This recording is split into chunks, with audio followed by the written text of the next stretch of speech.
We are back with another Pick'em video. It is Wednesday, January 21st in the NBA. We are coming off a sweep of a day, and I think it's giveaway time. Haven't done one in a while, but we've been cruising. The last 7 of 8 days have been winning days, and you guys are showing a lot of love and support. So all you got to do to get into the giveaway, which by the way is just going to be $25 given to one of you guys through Venmo or PayPal or whatever it might be. But yeah, just comment something down below and like the page. That's all you got to do. And of course, you got to be subscribed to get into that as well. So if you're new around to the channel, definitely check us out.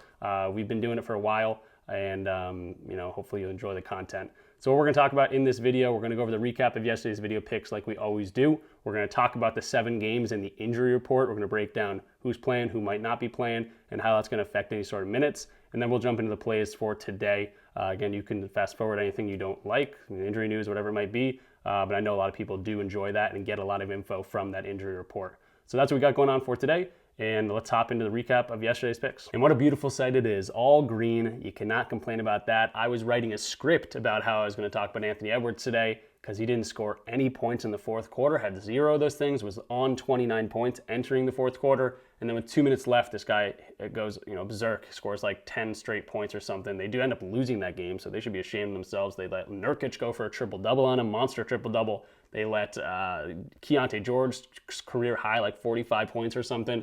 But regardless, Anthony Edwards does come through. He ends with like 38 points. A lot of those coming in the last 2 minutes of the game. We cashed the normal play, we cashed the threes play, and we cashed the 4.5 threes play as well. So Anthony Edwards, thank you very much. I didn't have to flame you coming on today, and instead I'm praising you. John Collins over his points and rebounds, 17.5. They got crushed, this Clippers team. Again, they should kind of be embarrassed what they've looked like the past 2 days.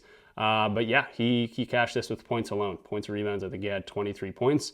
To be honest, I don't even know if he had a rebound. So good read overall. He scored a lot, and that's all we needed. Jabari Smith Jr. under his 2.5 threes. He had one early, and then he had a second one relatively early. And this was a great game. The Rockets come back and win that thing, but he stays under the threes. He's ended with 2 threes. And then Jamal Murray had this thing practically at halftime with a half-court heave. He is cooking right now. And yeah, he put the team on his back yesterday. Jamal Murray, absolute stud without Jokic right now. And when they come back together, they're going to be a scary duo. So we love to see the green. Again, we've been cooking as of late. We're up for the entire year as well. I have all the stats tracked, and I show you guys my wins and my losses. So that's a recap. Let's talk about the injury news, who's playing today, and then we can talk about the plays for today. So quickly jumping into the injury news for today. First of all, no back-to-backs except for this game. Toronto and Sacramento both on back-to-backs, but every other game fully rested and should be ready to go. Let's start with Cleveland and Charlotte. This is a 2.5-point spread in Charlotte. Charlotte's kind of been the Demon Slayer or whatever. They've been beating really good teams. Cleveland, I don't know if you can call them a good team just because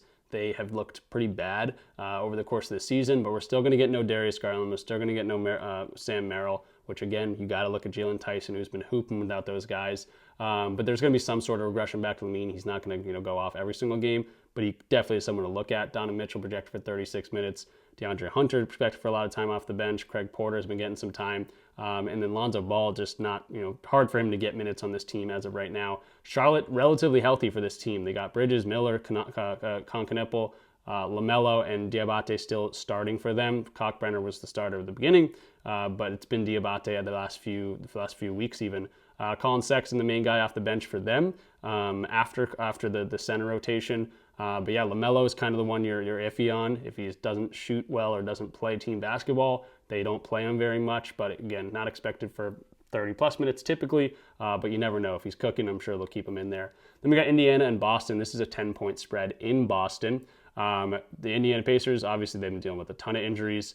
No Halliburton for the year, but Benedict Mathurin still continues to be out, and as well as Obi Toppin, my bad. These guys have been out for a while, so we've seen this recipe before. Jay Huff can get hot very quick. Jarris Walker is a flamethrower off the bench when he gets hot.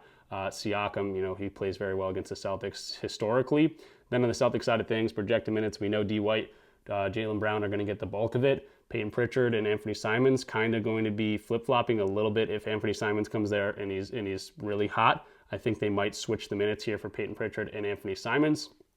Only if Anthony Simons is on fire, but Pritchard should get the time on the court if he's playing his normal type of basketball. And I guess we should mention, Jaylen Brown is a probable tag here. He could get downgraded to questionable, especially in a big spread at home. We'll see. But as of right now, projected to play. Obviously, Tatum is out and Josh Minott. Brooklyn and New York, we got an 11-point spread. So maybe not the best game to go to, battle in New York.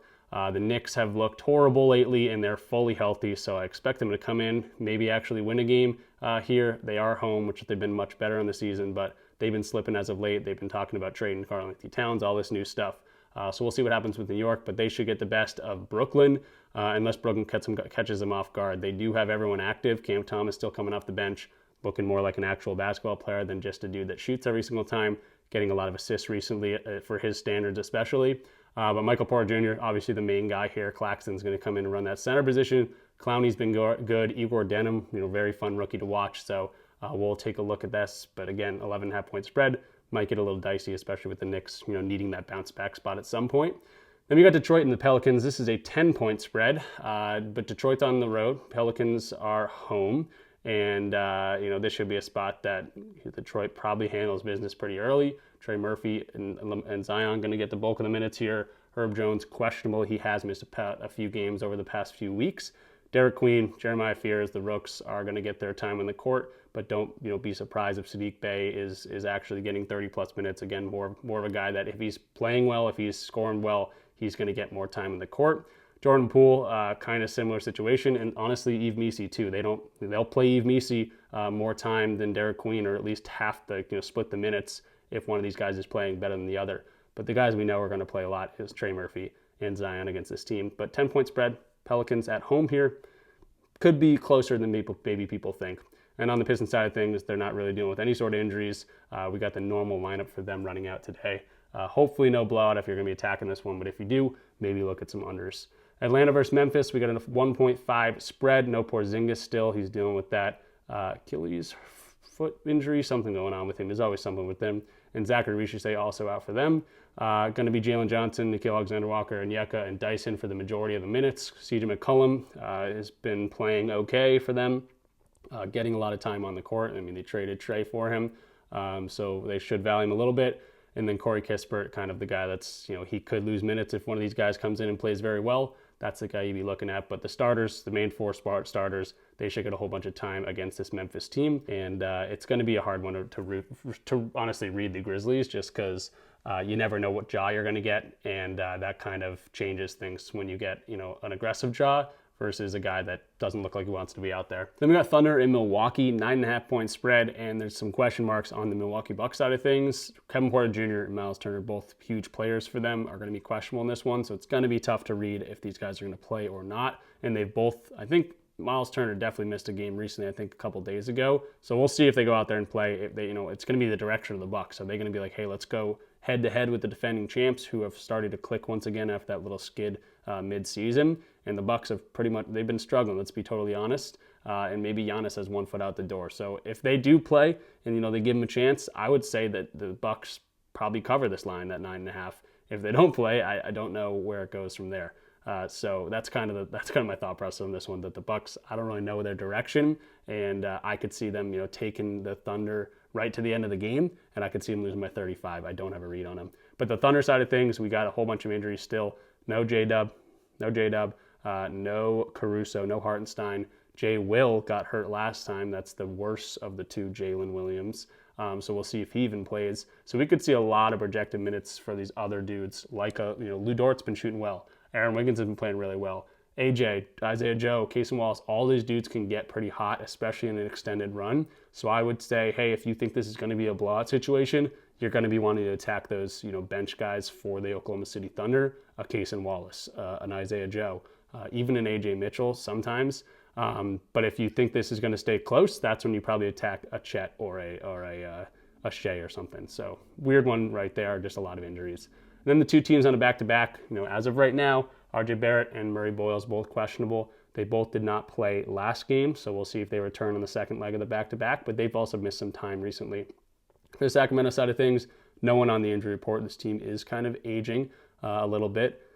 Sabonis still coming off the bench, but hey, RotoWire saying he might get the boost in minutes today. We'll see what happens there. So again, just kind of a weird one because they're both on a back-to-back. We could see injuries pile up throughout the day. Pirtle is questionable as well, so Toronto, you really don't know who's going to play. That's going to change a whole lot of things if RJ and Jakob Pirtle all return today. And then for the Kings side of things, I'd be surprised if someone doesn't go out there and sit because they're not back-to-back, and they're kind of an older team. So, and if anyone was going to sit in this one, you got to look at Sabonis. He did play yesterday, but only 17 minutes, and they're definitely easing him into things. He's come back now 3 games since the injury and has played off the bench in limited role every single time, and they're 12-32. So just be mindful of that. Weird one to call for the Kings today, but we could find some value. But hopefully you guys found some value from that. Again, if you find a line that's way too high or way too low, it's probably some sort of injury news that maybe you didn't know. So I gave you the projected minutes for guys as of right now. Things could change, but hopefully you get some good reads from all that information. And half the time I'm out of breath by the time because I try to do it all in one take. And again, I'll try to get better as the season goes on. But the injury report is back. I know a lot of people liked it. And honestly, it gets my mind flowing for, what's happening in today's games, who's out and things like that. That's always, better for you when you're looking over the board. So jumping into play number 1, I'm going with Tobias Harris here to get some PRAs, points, rebounds, assists over 20.5 -110 on BetMGM. And he missed some time from December to January 15th. And he came back and he looked like he didn't miss a beat. He played 29 minutes as a return after a 2-week break.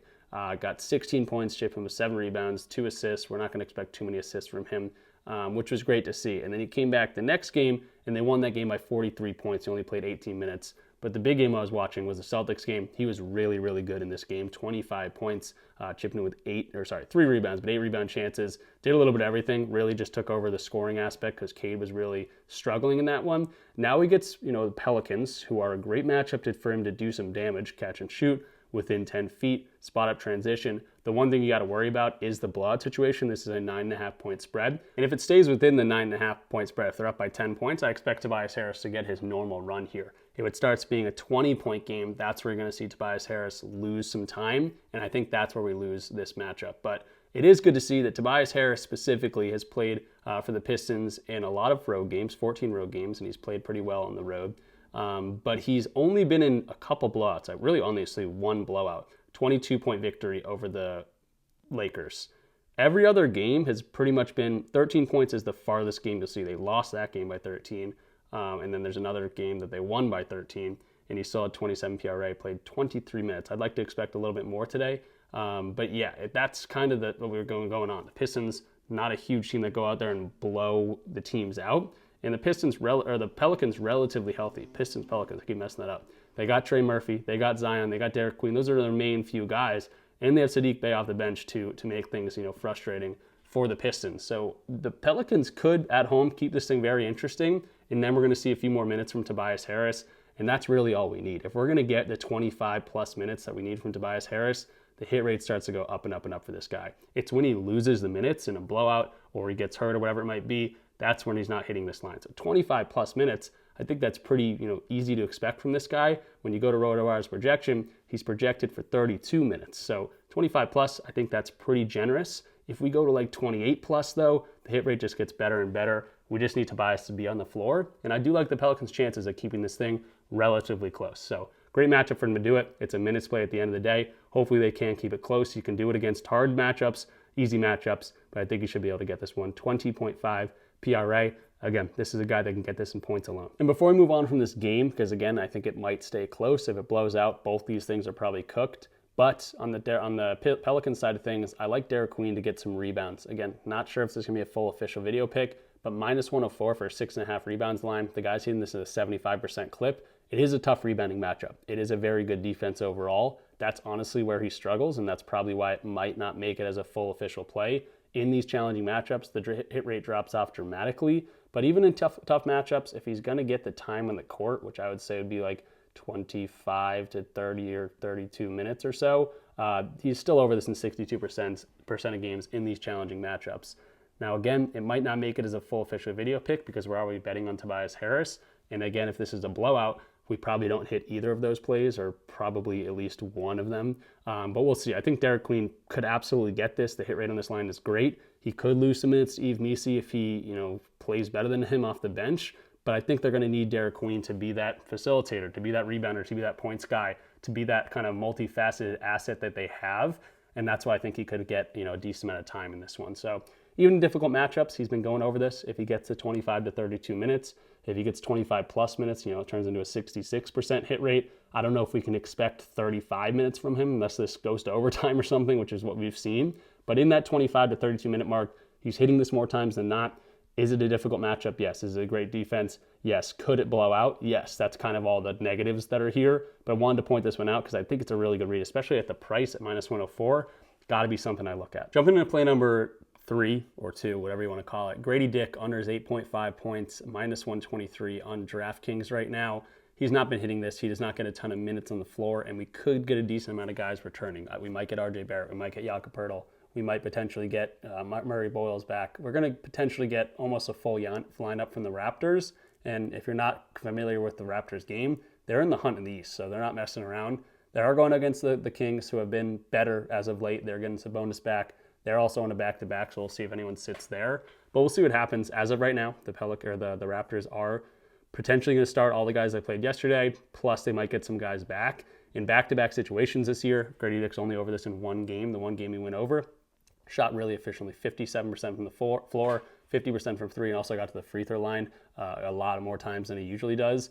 And actually, I should check that game to see if there was injuries. No RJ Barrett, no Pirtle in that game, which again, we totally could get something like that today, but more likely not. Even with those guys out on back-to-back situations, Grady Dick not even scratching the surface of this 8.5 points line. Now he does get over, but in a lot of these games, he's getting over that 20-minute mark. 23 minutes here, 27 minutes here in an overtime game, 30 minutes here in a game that, again, no RJ Barrett, no Quickly, a lot of injuries, so the Raptors have been piling up. But with them fully healthy, with all these guys in the lineup, potentially RJ Barrett, potentially Jakob Pirtle, with Brandon Ingram, with Scotty Barnes, and Quickly, he's only over this in 41% of games. And again, the minutes are pretty low, even in the games he's hitting, just hitting a really, really good percentage of plays. This 14-point game, 75% of his points, 3 or 4 from 3 in this game. So he needs a really good percentage for him to go out there and actually hit this, especially with everyone healthy. But if he's going to get less than 20 minutes, which right now he is projected for 13 minutes as of according to RotoWire, he's not been getting a lot of time on the court. Projected for 13 minutes. If he's going to get 20 or less minutes, the hit rate on this turns into a 20% hit rate. And again, we'll go back to it. The games he's hitting, getting the free throw line, hitting a lot of his shots. Literally did not miss a shot in this one. He gets the Kings. They're a horrible defensive team, I will say. So maybe he can do some damage and have one of those 60% field goal percentage days. But I think more likely not, it's hard to get a 60% field goal percentage, and they do protect the paint a little bit more. They have Sabonis back, so their team's looking a little bit better, and they have been winning games. Over the last 10 games, I'm curious if they're still horrible defensively. They probably are. Defensive rating the past, so they're a little bit better, ranked 25th. So long story short, both these teams are in a back-to-back. We could see some more guys pop up onto the injury report, and the Raptors have dealt with a lot of injuries. But if Quickly's going to be in there, if Scotty Barnes is going to be in there, Ingram, Mamu, RJ Barrett potentially coming back, Pirtle potentially coming back, they could be almost fully healthy, and in that much time, or with them fully healthy, Grady Dick does not get a lot of time in the court. So I don't mind paying the -123. That's a weird line. It's a small line, but he does not get that much time in the court. I think he needs to get a really high percentage to get over this line, which we've seen a couple times, but more likely not he stays under this line in the limited run. And again, the last 10 games, they've been really good at defending that paint. That's his majority of his points, or his majority of his shots come right at that paint. He can get some action in the spot up, but again, last 10 games, they've been really good at defending the spot up. So we'll see what happens with Grady Dick. If he comes in there and shoots 80%, then I think we're probably cooked, but more likely he's going to shoot in that 40% range and not get a whole bunch of time on the court if this injury report stays what it looks like right now. So Grady Dick, it's a low one, it's a weird one, but 8.5 points just seems a little bit too high. Moving to the next play, I'm going to take an under on assists, which assists have been my most profitable prop this entire year, which is kind of funny. But yeah, under on assists, -120. 5.5 is the line, but we're going to get a fully healthy Knicks team. Jalen Brunson, Mikal Bridges, Towns, OG Anunoby, all in. And when these guys are all playing, he's only over this in 25% of the games.